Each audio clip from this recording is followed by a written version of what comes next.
Hello，就係我啊，張樹德力的張。5年之前咧，我嚟呢度拍過一個半分鐘嘅推廣，今日咧再嚟一次。5年之前，我開始寫一本書叫做《奮進人生》，開始一個奮進時刻嘅去電台嘅 promo。5年過得好快，我曾經經歷過風暴。亦都一場大病，但係令我嘅經歷更加深，更加依靠神。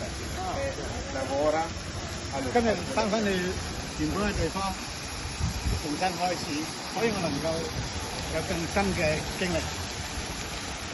奮進人生，奮進時刻，就我將會製作嘅1分鐘嘅分享嘅節目，希望大家支持啦，係咁先。